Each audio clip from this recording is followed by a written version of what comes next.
জান্নাত এবং জাহান্নামের মাঝখানে তখন কবরের মতো নিস্তব্ধতা।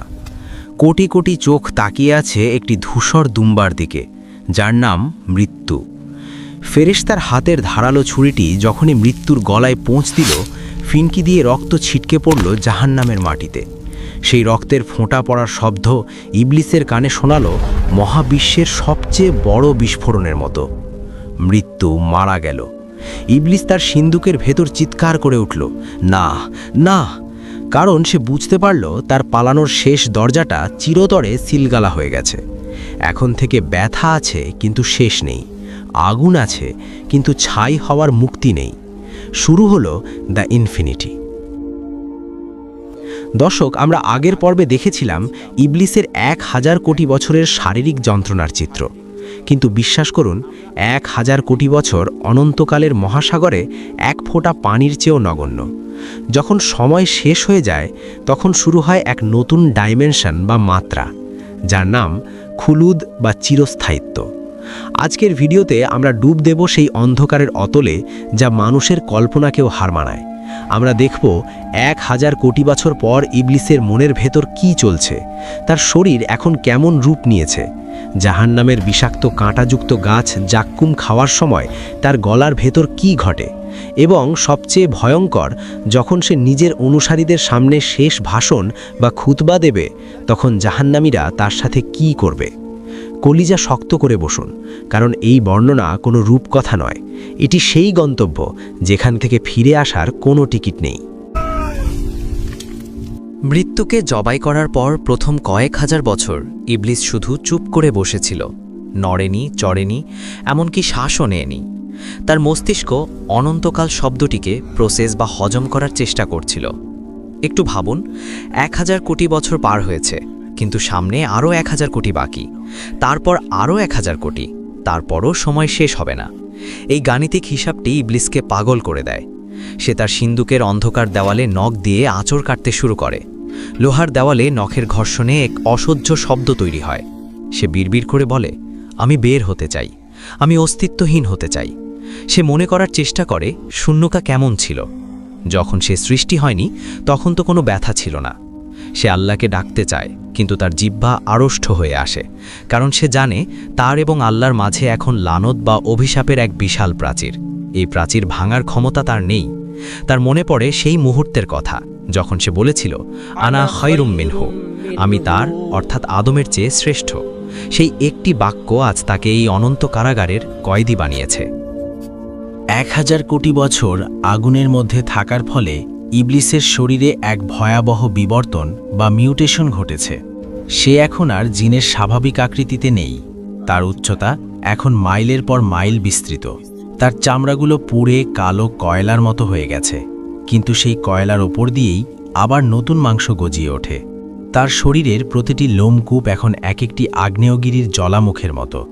সেখান থেকে অনবরত বের হচ্ছে ফুটন্ত লাভা এবং দুর্গন্ধযুক্ত পুঁজ।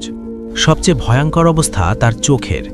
এক সময় যেই চোখ দিয়ে সে আরশ মহল্লা দেখত, আজ সেই চোখের পাপড়ি পুড়ে ছাই। চোখের মণিগুলো গলে বেরিয়ে এসেছে। এখন সেখানে শুধুই দুটি অন্ধকার গহ্বর। সেই গহ্বরের ভেতর আগুনের পোকা বাসা বেঁধেছে। পোকাগুলো অনবরত তার চোখের স্নায়ুগুলো ঠুকরে ঠুকরে খাচ্ছে। সে হাত দিয়ে পোকাগুলো সরাতে চায়, কিন্তু তার হাতগুলো অবশ। তার আঙুলগুলো গলে একে অপরের সাথে জোড়া লেগে গেছে। তার পায়ের নখগুলো এত বড় এবং বাঁকানো হয়ে গেছে যে সেগুলো তার নিজের মাংসেই গেঁথে যাচ্ছে। হাঁটার শক্তি নেই, সে শুধু হামাগুড়ি দেয়। আর যখনই সে নড়ে চড়ে, তার গায়ের পোড়া চামড়া খসে পড়ার শব্দ শোনা যায়, মচমচ করে শুকনো পাতা ভাঙার মতো। জাহান্নামের সময় কাটে না, কিন্তু ক্ষুধা বাড়ে।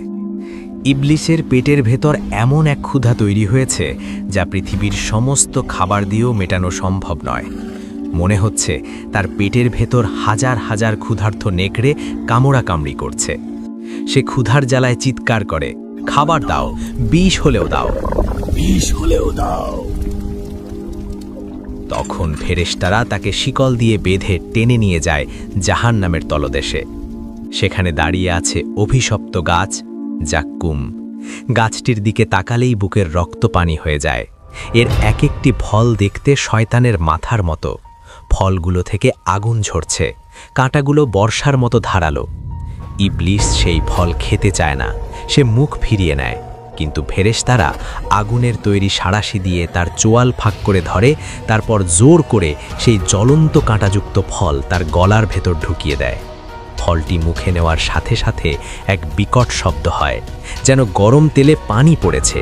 ছ্যাঁত করে তার জিহ্বা পুড়ে ছাই হয়ে যায়, কিন্তু আল্লাহ তাকে মরতে দেন না। সে চিবোতে শুরু করে। জাক্কুমের কাঁটাগুলো তার মুখের ভেতর তালু এবং মাড়ি ছিঁড়ে ফুঁড়ে দেয়। রক্ত আর পুজ মুখের কোণ দিয়ে গড়িয়ে পড়ে। গিলতে গিয়ে সে আটকে যায়। কাঁটাগুলো তার গলার নালিতে আটকে আছে। সে কাশতে থাকে, কিন্তু ফলটা বের হয় না। জোর করে গিললে সেটা পেটের ভেতর যায়, আর পেটের ভেতর যাওয়ার পর শুরু হয় আসল তাণ্ডব। জাক্কুম ফল পেটের ভেতর গিয়ে গলিত তামার মতো টকবক করে ফুটতে থাকে।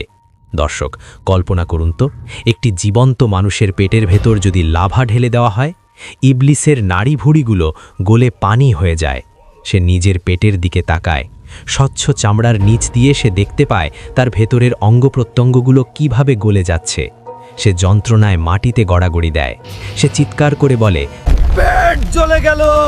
কিন্তু সেই চিৎকার শোনার মতো কেউ নেই। জাক্কুম খাওয়ার পর তৃষ্ণায় তার বুকের ছাতি ফেটে যাওয়ার উপক্রম হয়। সে পানির জন্য হাহাকার করে, পানি, এক ফোঁটা পানি। তখন তার সামনে আনা হয় হামিম এবং গিসলিন। হামিম হলো ফুটন্ত পানি, আর গিসলিন হলো জাহান্নামীদের শরীর থেকে বের হওয়া পচা রক্ত ও পুঁজের মিশ্রণ। পাত্রটি মুখের কাছে নিতেই সেই তাপমাত্রায় তার মুখের বাইরের চামড়া খসে পড়ে যায়। কিন্তু তৃষ্ণার তীব্রতা এত বেশি যে সে সেই ফুটন্ত পুঁজি গিলে ফেলে। পান করার সাথে সাথে তার গলার স্বরযন্ত্র বা ভোকাল কর্ড পুড়ে যায়। তার পেট থেকে গলে যাওয়া নাড়িভুঁড়িগুলো মলদ্বার দিয়ে বেরিয়ে আসে। সে নিজের গলে যাওয়া শরীরের অংশগুলো নিজের হাতে ধরে রাখার চেষ্টা করে। কি বিভৎস সেই দৃশ্য! নিজের শরীর নিজের চোখের সামনে গলে বেরিয়ে যাচ্ছে, অথচ সে মরছে না। প্রতিবার গলে যাওয়ার পর আল্লাহ তাকে আবার নতুন শরীর দেন, যাতে কষ্টটা রিসেট বা নতুন করে শুরু হয়। ইবলিস জানত আল্লাহকে, তবু সে অবাধ্যতা বেছে নিয়েছিল। কিয়ামতের দিন ফেরেশতারা আগুনের শিকলে তাকে বেঁধে টানবে। লোহার হাতুড়ি দিয়ে একের পর এক আঘাত করা হবে। সে যন্ত্রণায় চিৎকার করবে, কিন্তু আঘাত করা থামবে না। আল্লাহ সেদিন মুখ ফিরিয়ে নেবেন, কারণ সে অহংকার করেছিল, আল্লাহর হুকুম মানেননি, আদমকে সিজদা করতে অস্বীকার করেছিল। যার পরিণতি আল্লাহর অত্যন্ত প্রিয় ফেরেশতা থেকে সে আজ ইবলিস বা শয়তান। শারীরিক কষ্টের চেয়েও বড় কষ্ট হলো জাহান্নামের পরিবেশ। সেখানে কোনো আলো নেই, আছে শুধু কুচকুচে কালো আগুন। এই অন্ধকারে ইবলিস একা নয়, তার চারপাশে কোটি কোটি জাহান্নামী চিৎকার করছে। সেই শব্দ, সেই আওয়াজ, কোটি কোটি মানুষের সম্মিলিত আর্তনাদ। কেউ বলছে বাঁচাও, কেউ বলছে মেরে ফেলো, কেউ বা মায়ের নাম ধরে ডাকছে। ইবলিসের শ্রবণ শক্তি আল্লাহ বহুগুণ বাড়িয়ে দিয়েছেন। সে প্রতিটি মানুষের কান্নার আওয়াজ আলাদাভাবে শুনতে পায়। এই শব্দদূষণ তার মস্তিষ্ককে ড্রিল মেশিনের মতো ছিদ্র করে ফেলে। সে কান চেপে ধরে, কিন্তু শব্দ তার হাড় ভেদ করে মস্তিষ্কে পৌঁছে যায়। মাঝে মাঝে জাহান্নামের বিশাল সাপ আর বিচ্ছুগুলো তার সিন্দুকের ভেতর ঢুকে পড়ে। এক একটি বিচ্ছু খচ্চরের মতো বড়, তাদের লেজে বিষের থলি। তারা যখন ইবলিসকে দংশন করে, তখন সেই বিষের জ্বালা 70 বছর পর্যন্ত থাকে। ইবলিস সাপের কামড় থেকে বাঁচার জন্য এদিক ওদিক ছোটাছুটি করে, কিন্তু লোহার সিন্দুক তাকে বন্দি করে রাখে।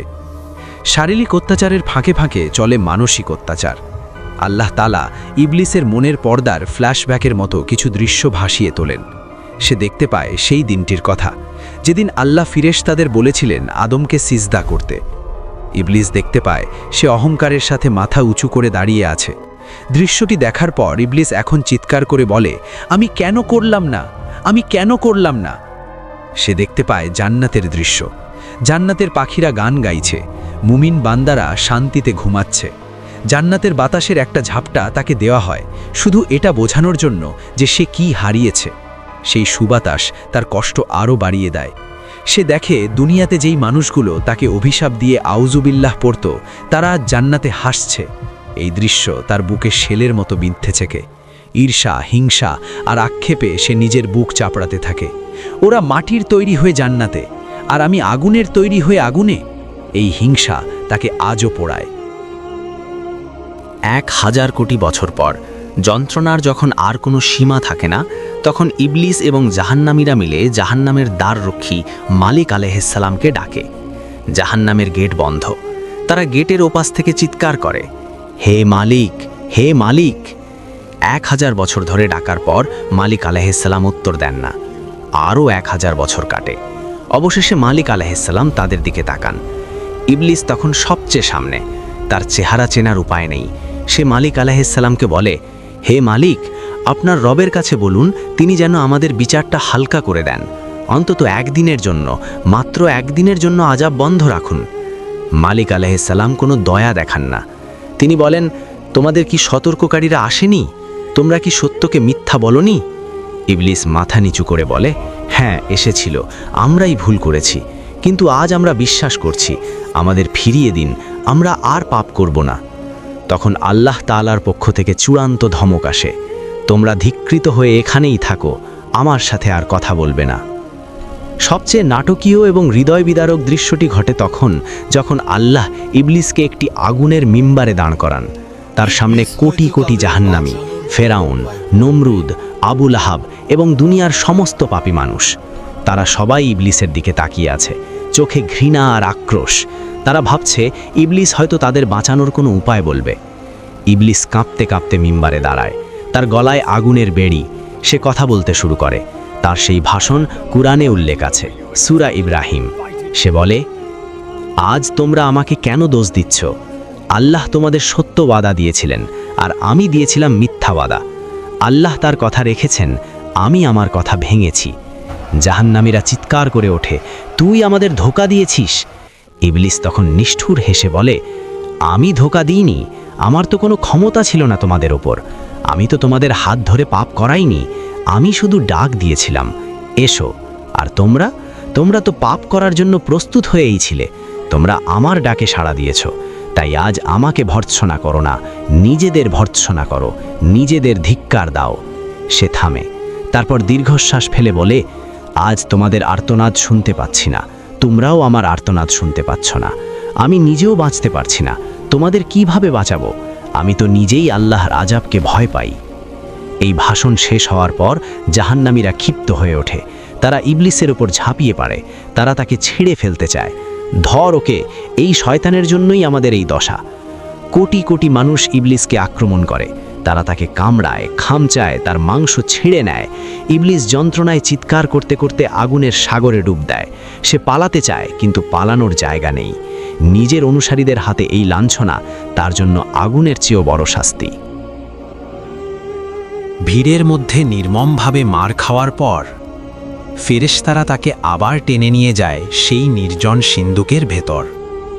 কোনো কথা নেই, কোনো চোখাচোখি নেই, শুধু টেনে নেওয়া আর ছুঁড়ে ফেলা। ঢাকনাটা বন্ধ হতেই একটা ভারী দম বন্ধ করা শব্দ, ঠাস। আবার একা, একেবারে একা। চারপাশে এমন অন্ধকার, যেন অন্ধকারও তাকে ছেড়ে চলে গেছে। বাতাস ভারী, নিঃশ্বাস নিলেই মনে হয় আগুন ঢুকছে ফুসফুসে। সে হাঁটু ভাঁজ করে বসে পড়ে, মুখ গুজে রাখে দু হাতের ভেতর, কিন্তু চোখ বন্ধ করেও সে আলো ভুলতে পারে না। তার মনে পড়ে শুরুর দিনগুলোর কথা। সে ছিল আজাজিল, ফেরেশতাদের মাঝেও যার ইবাদত আলাদা করে দেখা হতো, যে নামাজে দাঁড়ালে আকাশ থেমে যেত, যার সিজদায় দীর্ঘশ্বাস ফেলত জান্নাত। আর আজ সে ইবলিস, একটা নাম যার মানে শুধু ঘৃণা, অভিশাপ আর পতন।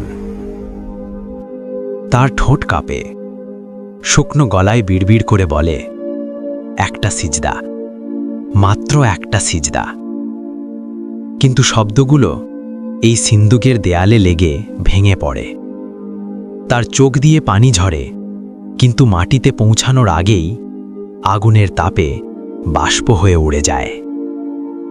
কান পাতলে শোনা যায়, তার নিজের হাড়ের কাঁপুনি, চামড়ার নিচে আগুনের স্রোত, হাড় ভাঙা ব্যথা যার কোনো শেষ নেই। সে জানে এই সিন্দুক থেকে বের হওয়ার আর কোনো দরজা নেই, কোনো ক্ষমা নেই, কোনো দ্বিতীয় সুযোগ নেই। এখানে নেই ঘড়ির কাঁটা, নেই দিন রাত, নেই ক্যালেন্ডার। এখানে নেই আশা, নেই মৃত্যু। মৃত্যু পর্যন্ত তার জন্য রহমত নয়, আছে শুধু অনন্তকাল। এই অন্ধকার, এই পচা গন্ধ, এই একাকিত্ব আর আগুনে পুড়ে পুড়ে বেঁচে থাকার শাস্তি। সময় এগোয় না, সময় শুধু তাকিয়ে থাকে। প্রিয় দর্শক, এতক্ষণ আমরা যে দৃশ্য দেখলাম তা কোনো গল্প নয়, এটি একটি আগাম সতর্কবার্তা। ইবলিসের পতনের মূল কারণ ছিল তাকাব্বুর বা অহংকার। সে বলেছিল, আমি ইবলিস, আমার পথে এসো, আর এই আমি তাকে ধ্বংস করেছে। আমাদের অন্তরেও কি সেই অহংকার লুকিয়ে নেই? আজই নিজের মনকে প্রশ্ন করুন, কারণ জাহান্নামের ওই আগুনের সিন্দুকটি কিন্তু এখনও খালি আছে, আর তা অপেক্ষা করছে নতুন কোনো অহংকারী বাসিন্দার জন্য। চোখ বন্ধ করে একবার ভাবুন তো, আজকের রাতটি যদি আপনার শেষ রাত হয়, আর চোখ খোলার পর যদি দেখেন ফিরে আসার সব পথ বন্ধ, সেই ভয়ঙ্কর মুহূর্তটি আসার আগেই ফিরে আসুন রবের দিকে। ভিডিওটি শেয়ার করে অন্তত একজনকে সতর্ক করুন। দেখা হবে পরের ভিডিওতে। আসসালামু আলাইকুম।